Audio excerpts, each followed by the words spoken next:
Good morning, Rebecca. Good morning. Morning. So good to see your face. It's good to see people. Isn't it? Good morning, Carol and Stephanie. Good morning. Hey, Sarah, I tried to join through the link that you shared and it said that the meeting was over. Oh. And so then I went into our platform and opened it up that way. Okay. Just so you know.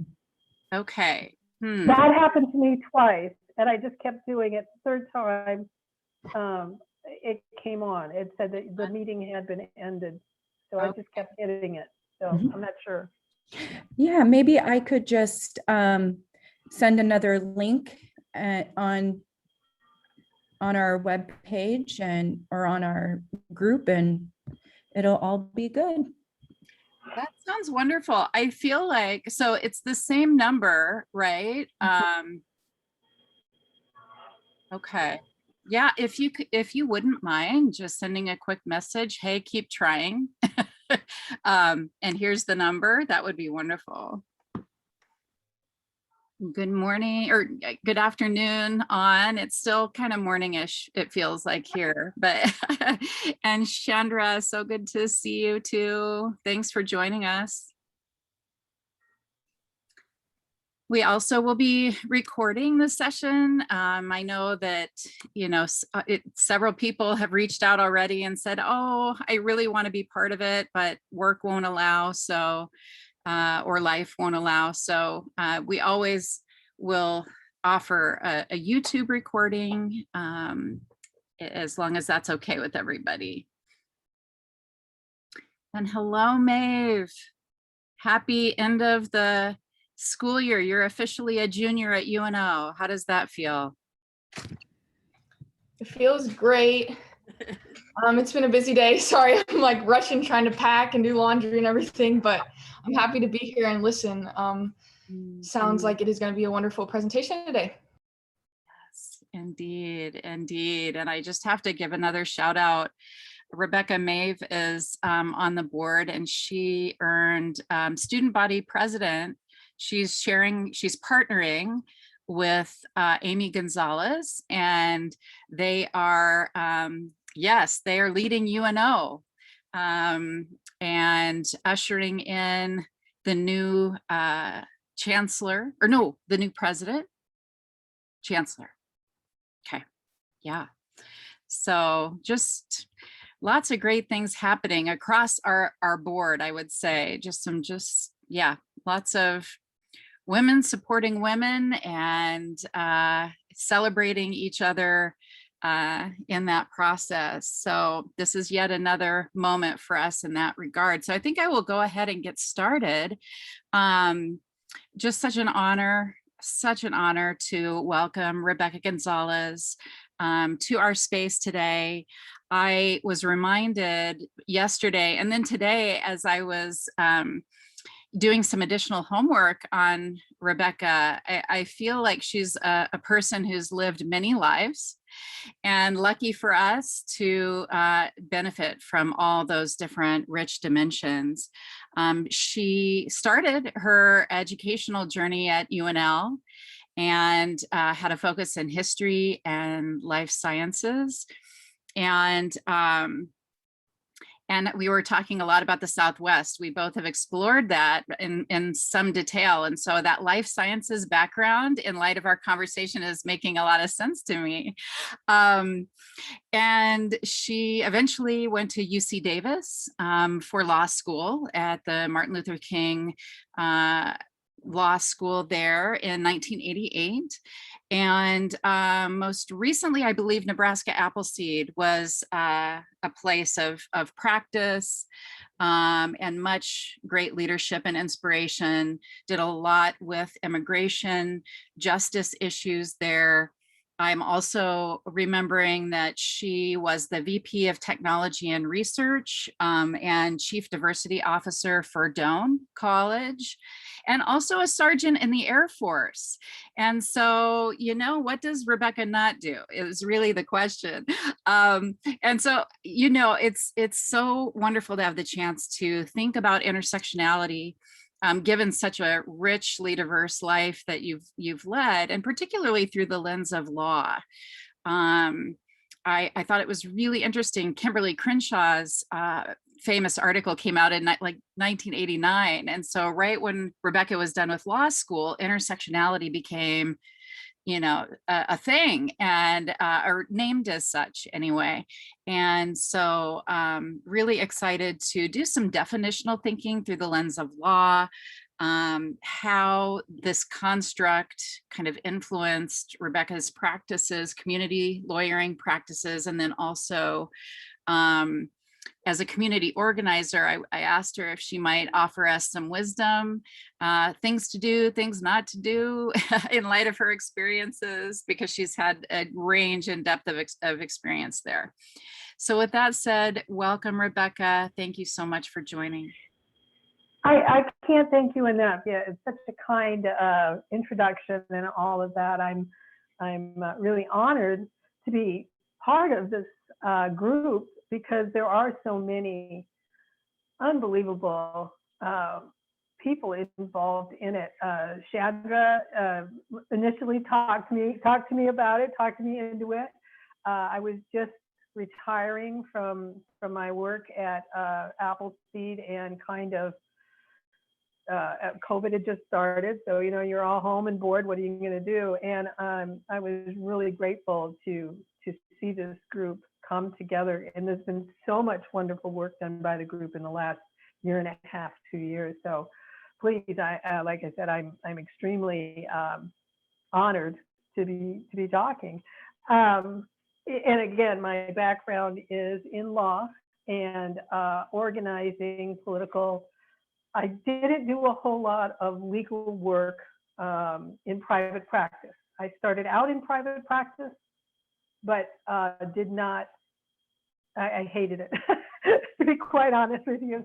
I had for many years as a young person, and in my family, politics, giving back. My parents were both immigrants from Mexico and the Southwest, and you gave back. And so serving in the military was something we all did. It also helped pay for my education. And being part of the processes of the government was part of what you did. So organizing for me came very early. I helped with some really early campaigns. Giving 18-year-olds the right to vote was one of the very first things that I did with my mom and some family members, and that went so well. We thought, hey, let's take up this Equal Rights Amendment. That didn't go quite as well, and I always look back on that experience. It was a first kind of loss, and actually learned so much more from that experience than I did from the 18-year-old, which, like I said, went so easily. And of course, who's not going to want all women to have equal rights? So that should go easily too. Here, how many years later, we're still talking about the Equal Rights Amendment. So that's kind of my background. I was interested in environmental law, which is why I did the biology background at UNL. I loved UNL. I loved UC Davis. And we went through and moved to California. And I worked a little bit with the California State Senate on legislative law and policy, and really got a good taste for the legislature and the part that it plays, the role that it plays in organizing and moving communities forward. So, you know, when Sarah asked me to do this, I said, sure, but I'm not really sure exactly what intersectionality is and how it applies. For me, as you said, intersectionality was a legal term. In the late 80s, it was something that we were talking about. I was looking at employment law. I did my senior thesis on employment law. And if you follow Kimberle Crenshaw and Intersectionality at all, you'll know that she too came to it from the employment discrimination perspective.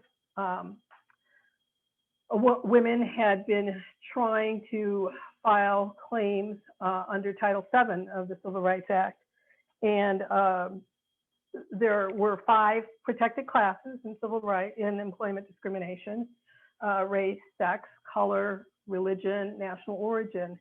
And in the 80s, we were still trying to figure out what that meant. How do you apply the law to these particular categories?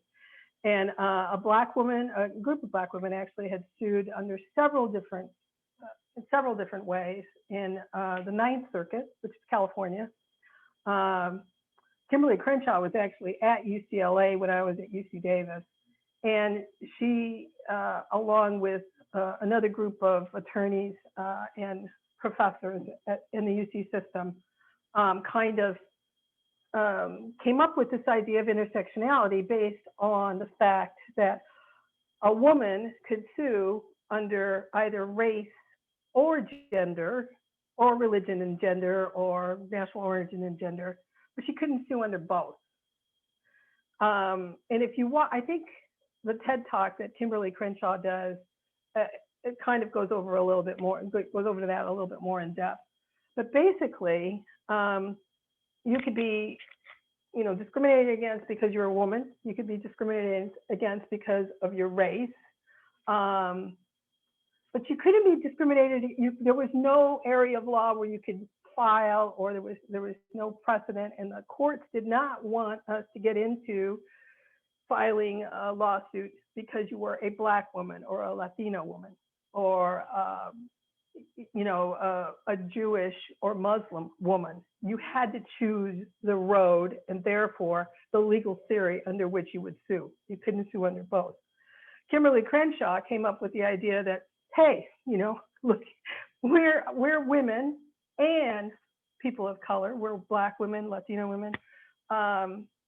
Why can't someone and she does a beautiful job of this in the TED Talk, stand at the intersection of being Black and Latino, or a woman?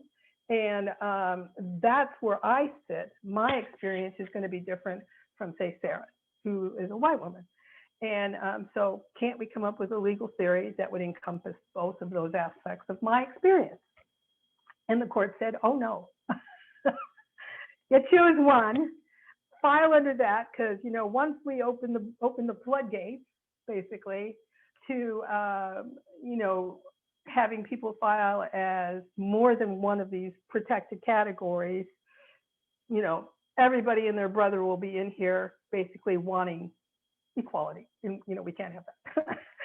So that's where the intersection, the idea of we're standing at an intersection, came from in the very first place.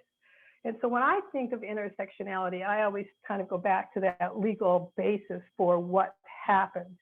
Of course, this was all ridiculous, and we all knew it. So how do we start changing the law, start changing what, particularly in the Ninth Circuit, which includes California, Oregon, and Washington, how do we kind of realign the frame, as it were, the narrative? How do we say, no, our experience is different?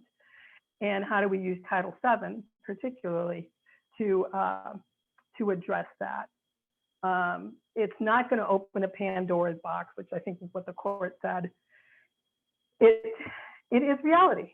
So that's when I talk about intersectionality, is my background in that. Fast forward a little bit, and I think Kimberle Crenshaw's initial paper and work that she did in employment law and intersectionality kind of got picked up again both in critical race theory conversations, because we did a lot of that in the late 80s, early 90s, and then again in the 2000s, 2010, particularly in 2008, and when we started talking about post-racial. the post-racial world that we were living in because of President Obama's election, quite frankly. How did all of this now come together when, of course, you know, we don't have to think about race anymore. We've got an African-American president and everything's going to be fine. Fast forward another 8 years, in 2015, 2016, I think we were dealing, you know, with a lot of backlash, and intersectionality has again come to the forefront, and it has, I think, a word and a theory and an idea that has kind of morphed. It's taken on another layer of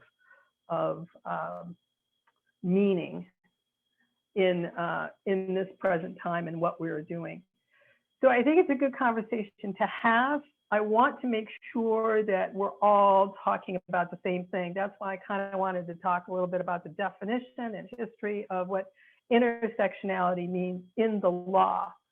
And in a way, looking back on it and having thought about it in preparing for all of this, it really is a good example of how the law has propped up racism, institutional racism, and you know, anti-feminism and all sorts of different isms. The law can be really, really helpful and can be a real change agent, and the law can also really institutionalize racism and genderism and all the isms that we talk about. So we have to be really careful when we talk about some of these legal theories and start throwing them around in different, you know, in different ways, that we kind of understand where this is all coming from. So that was the first thing I wanted to say about intersectionality, is the definition and kind of the history when it comes to law. The second thing I wanted to say about it, again, definition-wise, is that none of what the theory is with intersectionality, which is basically just the interconnected nature, I guess, of all of these social characteristics, such as race and class, gender, all of these things. None of this, the fact that it all interconnects and all, you know, affects our lives and our experience, none of this is new, particularly if you are a person of color. None of this is new to us. We live this every day. So we know that, yes, of course, my experience as a Latina woman is way different from my husband's experience as a white man, or Sarah's experiences as a white woman, or another person's experience as an African-American man, or a Muslim woman. All of our experiences are unique. I mean, as my grandson would say, come on, Grandma, Captain Obvious. Yes, of course, it is exactly that. So I don't think there's any question about the theory being true or not true. Of course, all of our experiences are different. I think where the controversy about intersectionality, particularly in the last 4 or 5 years, has come about is how we apply and how we use the theory to go to action. Where does this theory take us? Of course, all of our experiences are different. We need to address this how, and that's where, you know, things kind of sometimes hit the fan, as they say. I am going to kind of just talk a little bit about how I've seen it, particularly in the last 20, 30 years in my field, which is basically community lawyering, community organizing, and particularly, I think, in the last, since 2008. I think one of the things that has been really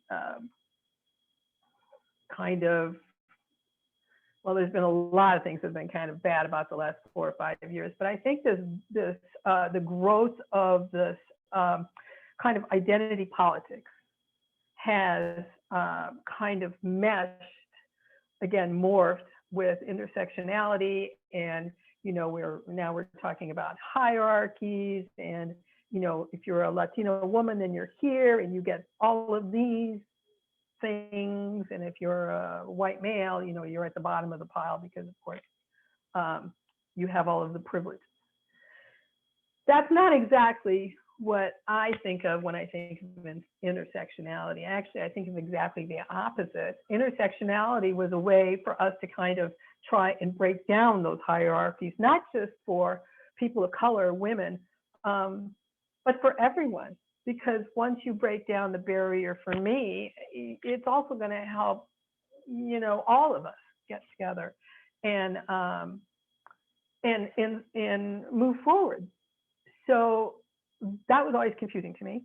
The other thing that I think in the last 4 or 5 years has been maybe going a little bit, particularly for progressives, going a little bit to the other end of the spectrum and talking about intersectionality, inclusivity, all of these things. Let's all work together. We're all much better all together, and we don't need to talk about. It's almost kind of like the color blindness that came after Obama's election. We don't see color. We don't see gender. We don't see any of that. We're all, the same, and we're all going to work together.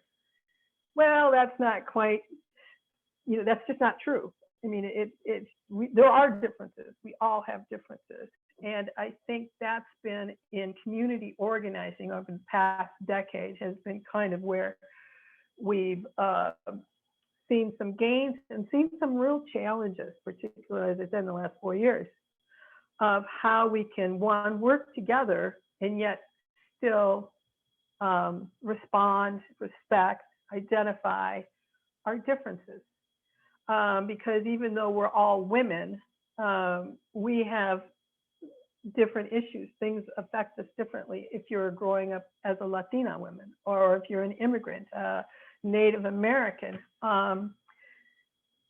Yes, there's underlying sameness, but there are some real differences that we have to acknowledge. And in organizing, I think it's really important also that one of the things we try and do is create safe spaces. Safe spaces where we can talk as Latinas or as women or as Muslims about what is affecting us because we are women or Latinas or Muslims. And sometimes when it comes to intersectionality and inclusivity, that can feel uncomfortable. It's kind of like, I remember the book where she was talking about why are all the Black kids sitting at one table and at lunch? And, kind of that reverse discrimination. You guys, they don't talk to us, we don't talk to you. It kind of feels that way. And so how do you balance that need for recognition of difference and creating a safe space where we can talk about those differences and the issues that affect us, while at the same time being inclusive and being supported and coming together? Because in the end, we are much, much stronger if we all work together on particular issues. So I think that from a community organizing perspective has always been the challenge. The challenge that sometimes, you have to balance.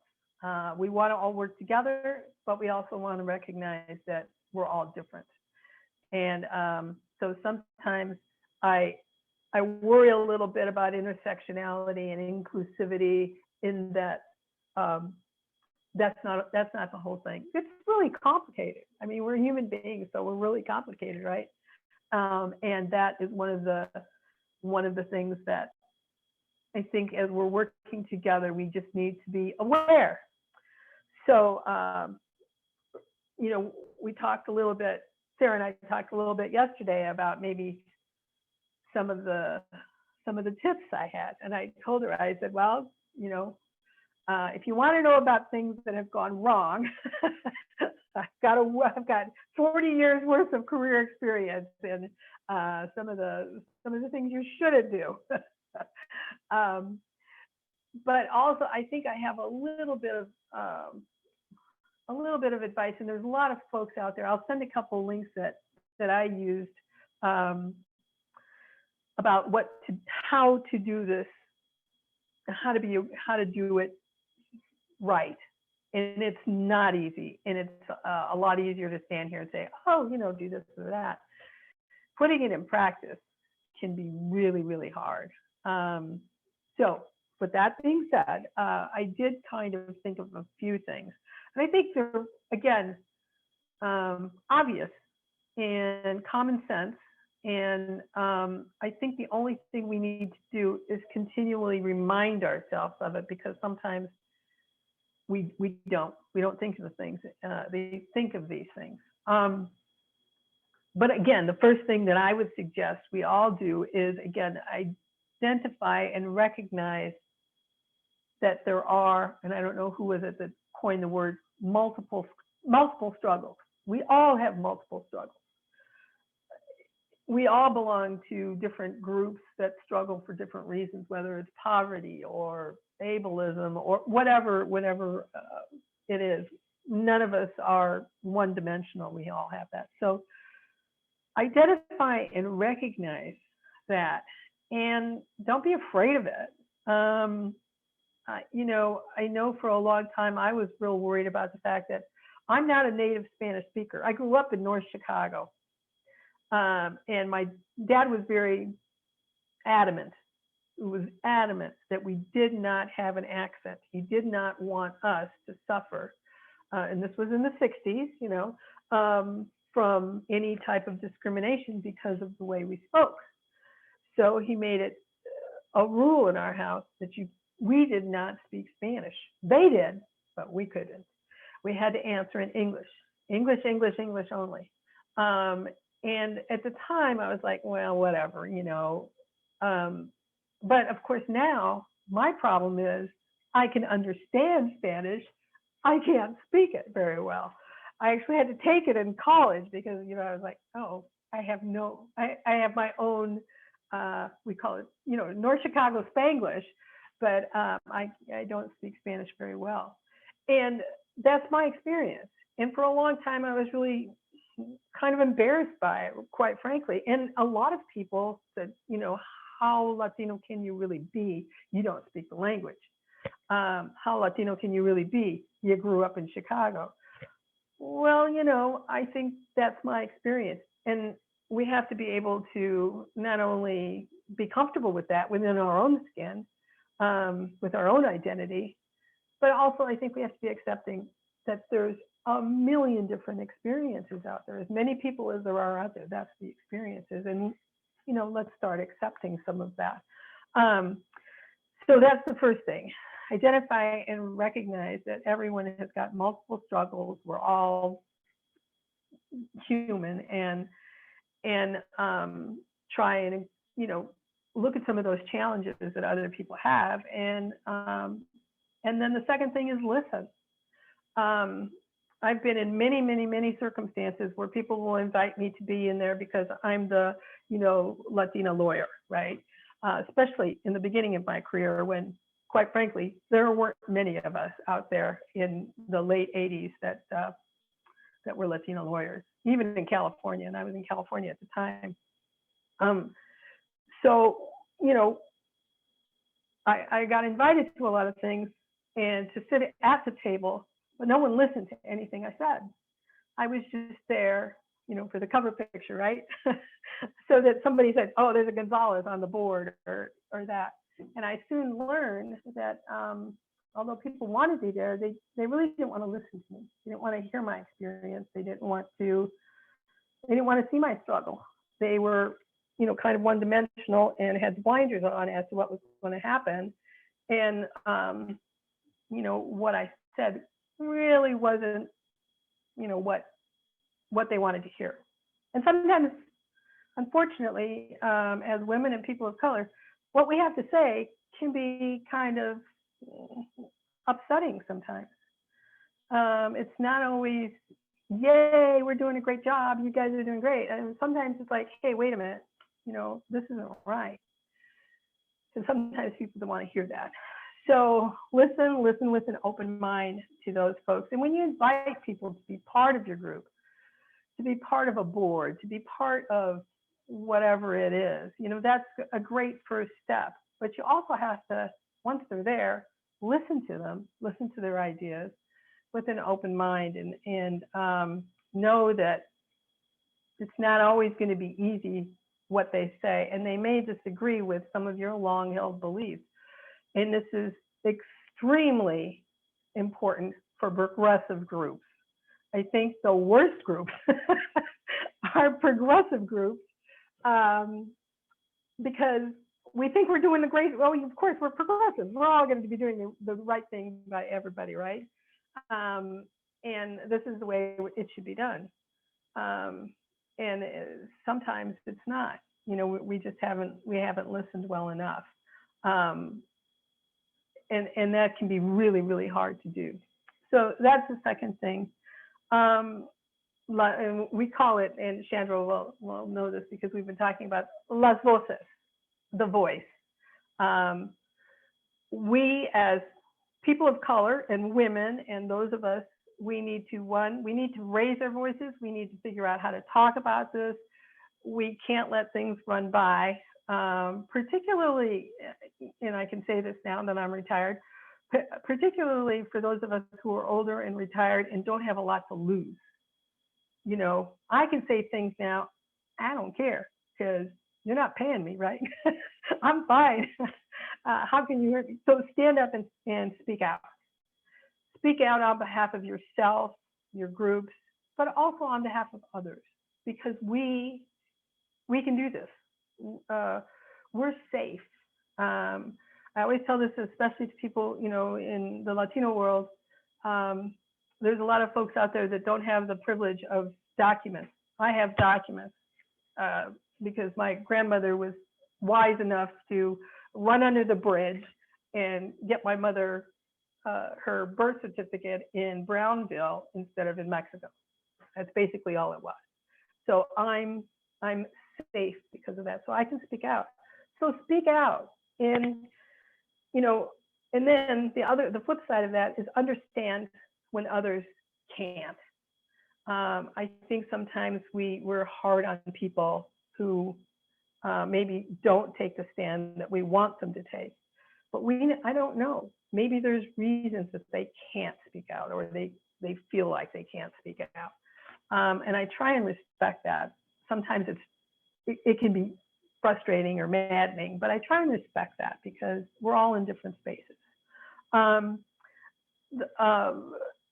The tokenism, I mentioned that a little bit, but the other thing that I think we can do, and I think a lot of you that I'm looking at have been doing for a long time and doing it great, is building leadership. Young people, and not just young people, middle-aged people need help too. Making sure that we're building that leadership, that we're mentoring, that we're open to those who have had a harder time than we have, or haven't had the experience that we have. And in not only your professional life, obviously in your professional life, but in your everyday life. And I think, I've always tried to create internship programs, things where we can start reaching out to those folks and building leadership. And leadership too, that is diverse and open. I think sometimes, and I've run across this with some internship programs and things that I've worked with before, is that, we have an idea in our head, and this is very human. We have an idea in our head of who is successful and who is the model and who's been good at what they're doing. Well, obviously I am, right? You are, whoever it is that's doing the hiring or setting up the program. It's what we tend to do, is we tend to look for people that look just like us, have the same experience, have the same educational background. And what happens then is we just end up hiring the exact same people. I've been at places where not only did we hire the same people, we're beginning to look alike.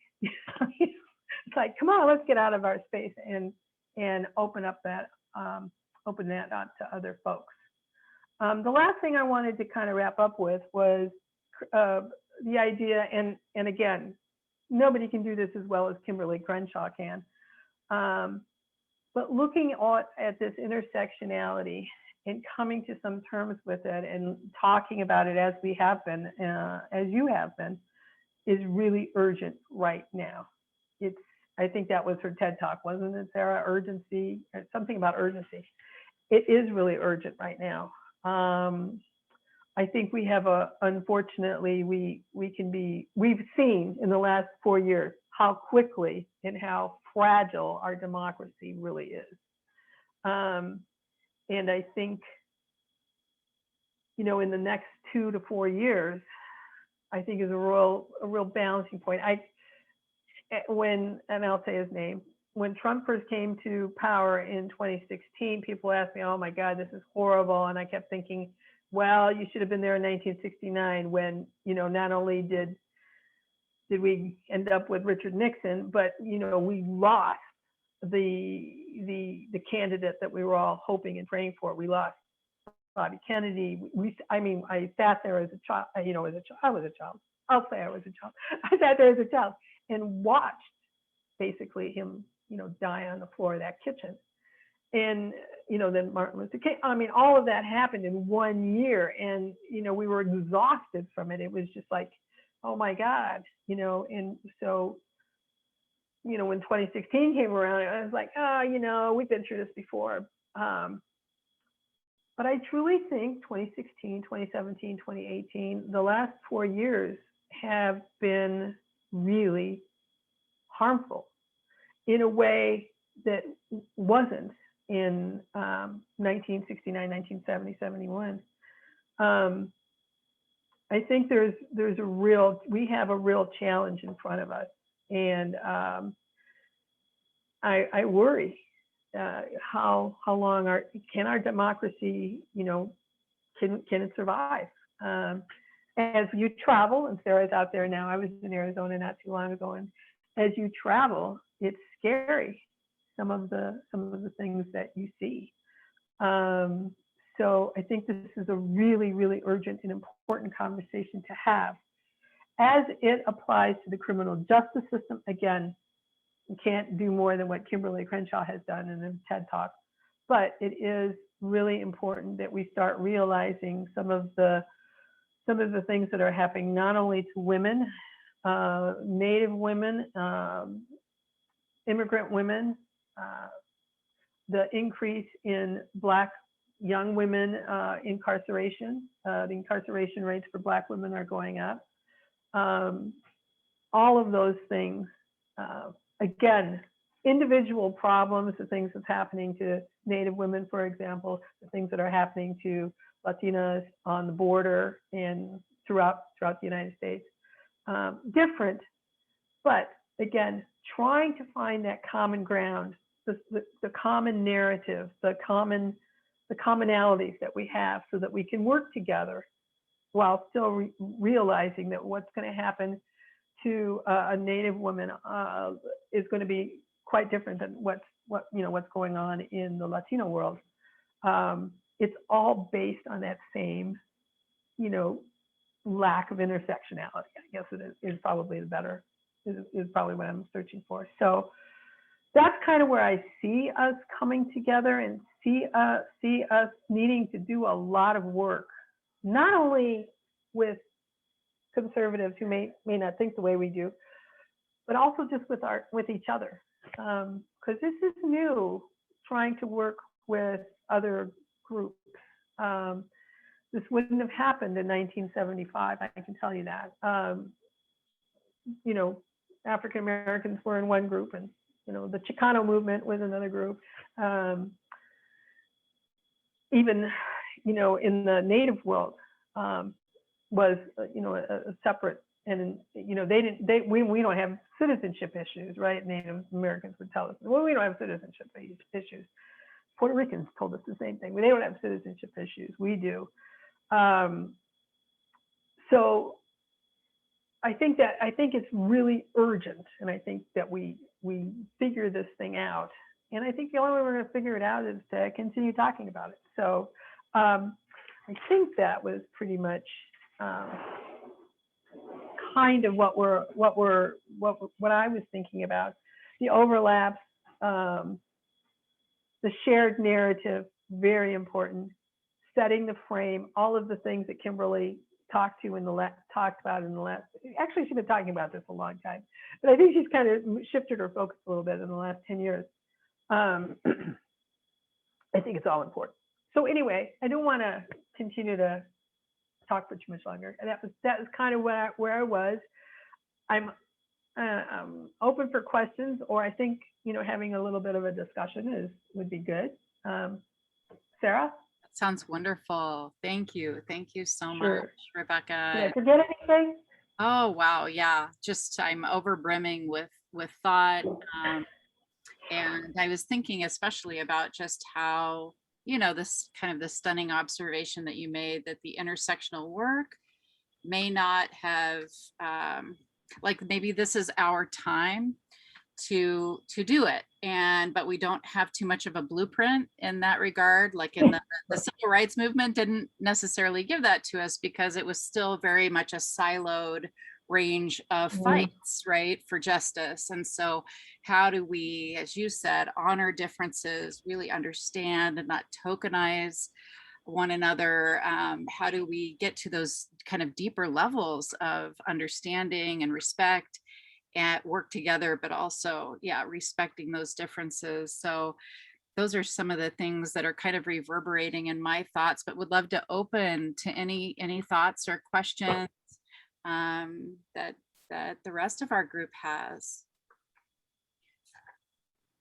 I was, I'm kind of, as we're thinking on that, I was considering Dr. Cooper Owen's presentation recently, and one of the intersections I see across, hers being a history lens, yours being more of a legal lens, is that it seems like both of your practices were very intentionally guided by the desire to really do ground level impacting work, takes on and really honors intersectional aspects of human identity.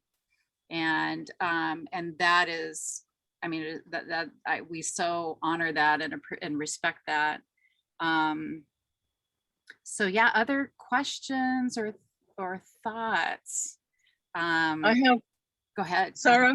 I have a thought. Yes. This is Renee. I'm sitting in my car because we're trying to do our errands this morning or this afternoon, but I'm listening as we're driving around, and everything that you had spoken about, Rebecca. This is exactly what my thought process had been going to, only because my schedule has been so bogged down and we haven't had that chance yet to come together as a organization, as a board and so forth, but we're doing that on Sunday. Oh. So these are some of the points that I also wanted to bring up, just like what you had outlined for us, and that's why I felt like, okay, I understand how, what Crenshaw had been, what her points were. And I thought, how would this apply to the work that we're doing as Standing for Nebraska? And it's exactly just what you said, because there is no blueprint for this work. Mm-hmm. This is where we're in this position where we're having to create something now. And it's to me it's completely open, how we're going to move forward and how we as a board, as an organization, wishes to design this in regards to intersectionality, but also in regards to, there's going to be identity points that are crucial. And I think that once we come together and meet face to face, this is our time now. So, and there are so many different, I want to say, like, especially in regards to like Native women, we're under different jurisdictional, laws. And there's so many other policies, I guess you'd say the federal Indian policies that impact us that don't impact the rest of the nation or the people, and especially women of color. So it's like, those are things that, I'm often considering whenever I'm doing any presentation or working with an organization, is to help them to understand that in regards to Native people, we're still working with treaties. We're still working with all of these federal Indian policies that, that people are completely unaware of. And it gives us a different worldview, and one where we're always having to pick and choose. Okay, yes, intersectionality can apply to us, but there's times when it does not apply to us at all, So, and that's what sets, that's what makes it unique in that perspective that we have to offer as women. So, as Native women, I guess that's what I'm saying. So, but rather than to go on and expound on all that, I'd rather just say that, I think I did mention that maybe weeks ago. I don't know when I did that video for our organization, but we all did videos about our points of view and so forth. But mine, I did touch on that about how we're a work in progress. And, to me, this work in progress is a good thing. It's something that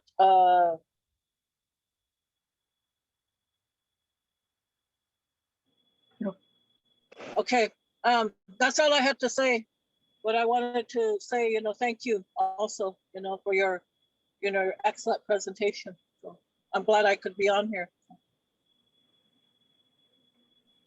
Thank you, Can Renee. I jump in? Yes, you bet. My name's Carol Flora. I'm a teacher at Lincoln High School. Today's our last day, and I've been reflecting on what you had to say, and a lot of interesting points. I also teach history, and a lot of times it's really hard to get through a lot of the curriculum. And a lot of times we sort of end at the Vietnam era. But for some different reason this year, we were able to go a lot further. And I think that has to do with that higher ups weren't, looking over our shoulders. There weren't as many meetings and so forth, and that there was more room for creativity in the teaching practice, and a big emphasis on equity this year has been at least our building's experience of book talks and so forth. So when you spoke about 1969, just a super interesting time period. And I can't get enough of listening to my mother-in-law and her experiences of that time period as a teenager.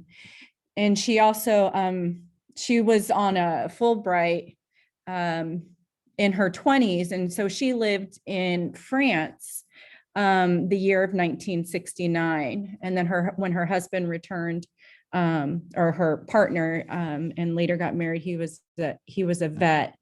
And so just that time period is super interesting to me, and living through her experiences. Well, so we studied, so my question is, with the assassinations, the very high profile assassinations, and a lot of information that's is coming out more recently, of covert operations, and so much was happening in 1969, so much was happening in 2016 and today. How much is, during that time period, during the Reagan years, during the Bush years, how much wear and tear did that have on the psyche, on people from growth and intersectionality? I can tell you from a personal perspective, and actually, I'm sure I'd have a lot of people, friends and family around me who would agree. 69, 70, 71, 72 had a huge impact on the psyche. And I also want to say that I think it had a huge impact on the rest of our lives and how we ended up thinking, my generation, how we ended up thinking about things and processing things.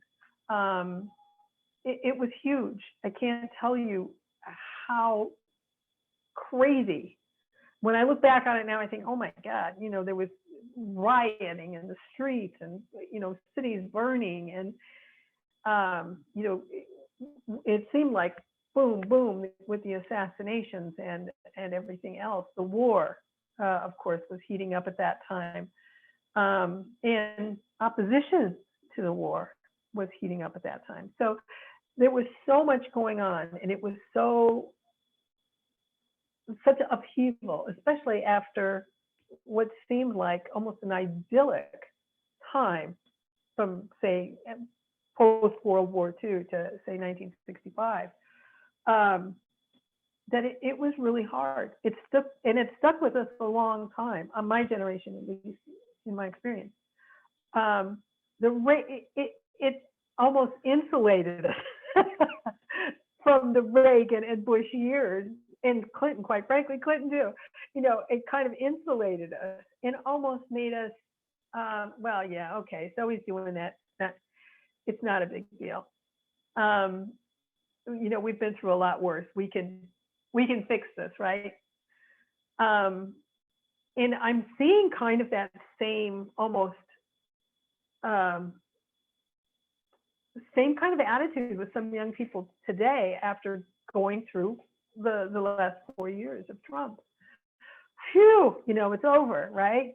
We can all relax. We can all sit back. Things are going to be okay. We're back to normal. And COVID almost paralleled that. And I think that's really dangerous. I honestly think that's really dangerous.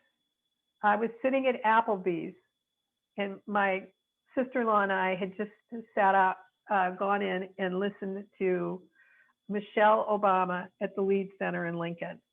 And this was in 2007. And we were just so inspired by her. She actually, I had my brand new cell phone in my hand, and she came up to my sister-in-law and I and shook our hands. And did we ever think of taking a picture? No. But, we went over to Applebee's to kind of just talk about what had happened. And a group of young people came in and sat across from us, and they had just been there too. And they were so excited. It was so wonderful to see. We kind of commented about it, and, we were just sitting there. And, they turned to us and they said, oh, this is so great. We're moving forward. And they turned to us, two old ladies, right, saying, okay, so where have you been for the past 20 years? And it was, oh, crap. Yeah, I got a point. And so I think that's the thing. You get to these points like 69, and I think 2019, 2020 will also be up there as one of those years where, oh my God, that it exhausts you. It exhausts the average person, and you kind of end up saying, okay, so well, Biden's, maybe he may not be doing exactly what I want, but oh my God, at least it's not what we did. And so we sit back. We say, phew, get on with our lives, get on with our careers. And one of the reasons I say middle age is because that group between like 25 and 55 kind of just go, okay, I'm worried about my career. I've got, the economy, all these other things on my mind. So I think that's probably the biggest thing that I feel was one of the aftermaths that I didn't see coming. And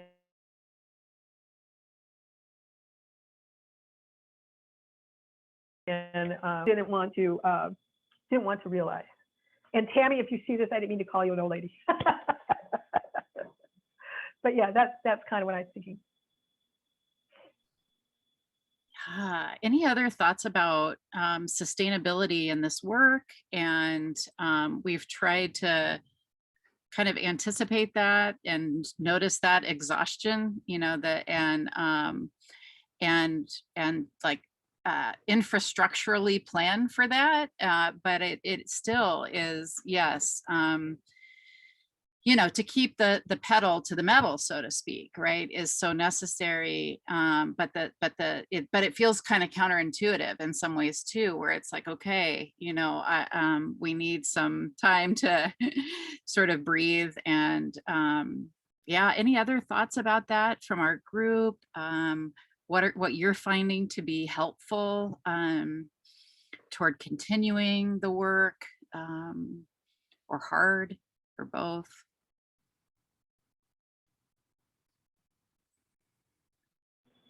I have a question for the group, and we've been talking about this in another group that I'm in, but what do you feel are probably the most important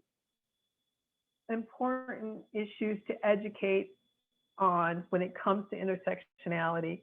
And I think we can all take it from our own perspective. In other words, as a Latina, what are those educational issues that I need to kind of talk about with, say, a white woman's group or something like that? What are those issues that you're feeling? I noticed somewhere, well, you said it, the history. You know, I'm shocked, and you're in the Southwest now, at how much we don't know about our history. So many people, Renee said it too about treaties. People just don't understand what is going on in American history. So what do you think are those important issues to educate on? I love that question, because we're really more and more, as we are learning who we are centering education and building educational programs. And so, yeah, history definitely, I would agree that offering more opportunities to have that deeper learning.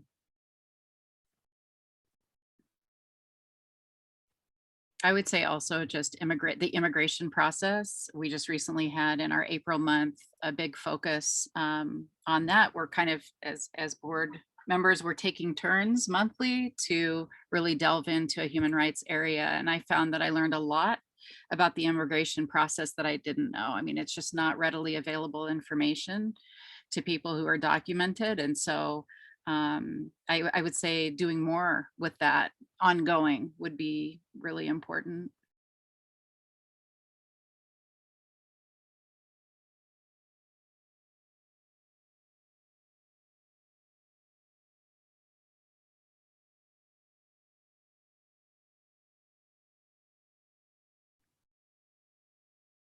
And as people are just kind of thinking further, right, I think, and Renee has offered a massive ongoing educational baseline for our organization. And it is her well is so deep in this way, and we're so grateful. And so, but, you know, cannot get enough of those perspectives, and Colette as well, absolutely. And Renee has really, I think, taken that on as a historian and as a current events expert that allows us to really see many dimensions. And, you know, I think a lot of people do not know, they don't even know the acronym MMIWG. And, you know, and I remember being at that place too. And so, you know, just normalizing that knowledge. And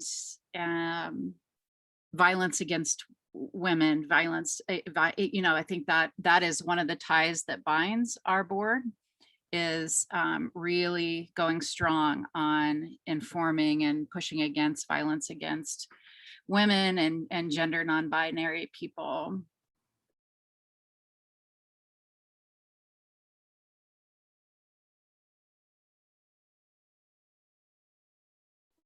And I also think with the be willing to learn different people's background, perspective, history. You know, there are things that are current and are more kind of popular or dominant in our cultures to talk about. And there's also a group that are less known about. And I know that each of us, I don't think it's possible to be as equally passionate about every cause, right? But I think giving it the respect and the attention and the willingness to learn and to be empathetic, you know, like you said, Rebecca, it's we are not all the same. We have different unique struggles and talents and strength for each of the community. And within our community, there's so much diversity too, right? But at least trying to be really open and curious and treat each group's issues with cares and as much passions and energy to help those causes as possible. I think that's one of the things that I have really learned being part of this group is that everybody is just really passionate about their communities and doing their services. And I learned so much. And I think it's helped because I'm always so curious. I wonder, you know, I know what it feels like to be an Asian American first generation immigrant, you know, but I wonder what it feels like to be an African American who grew up in a different conditions with hundreds of years of history of oppressions in this country. I wonder what it feels like to be a Native American person and woman. And I think it's really helped me because I know a lot of what's going on in my community is that people don't have that exposure to different groups, or they are not curious about it. They don't, a lot of times, you know, they are very kind and very generous with their own family and community. But when outside of that, they could be very close-minded and not very open to understanding other people's concerns.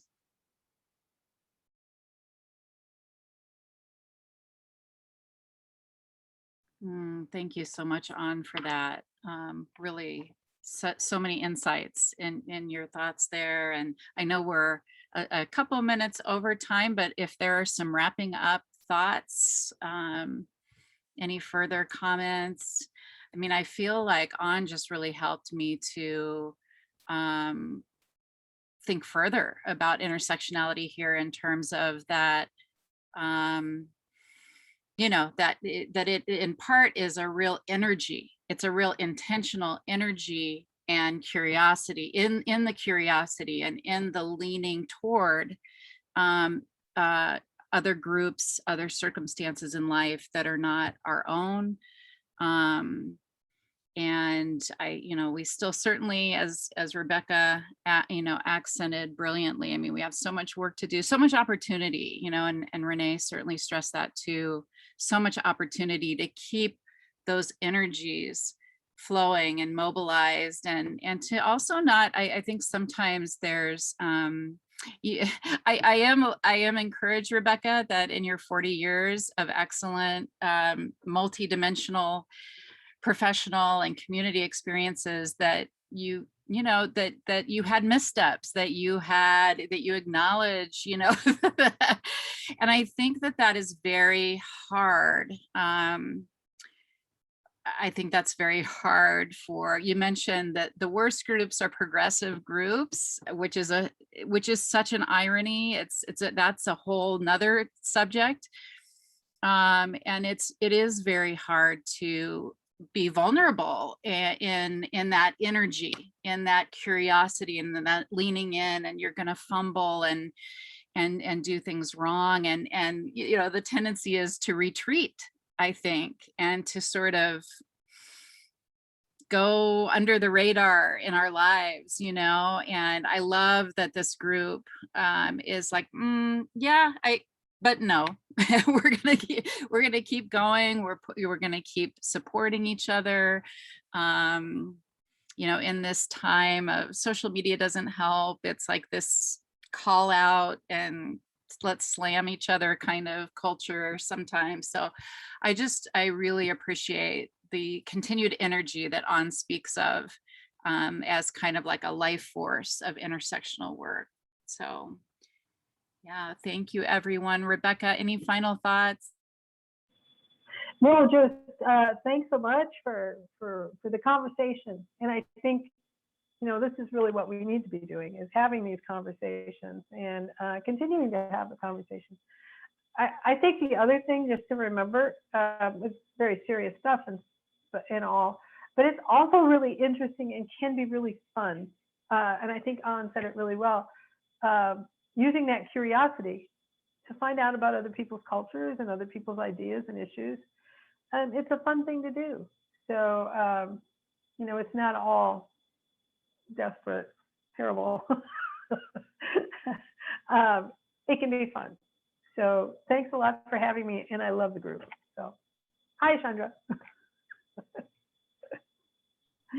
Thanks so much, everybody. All right. Yes, I look forward to this weekend too. We're our ceremonial meeting. So thank you. And have a great weekend.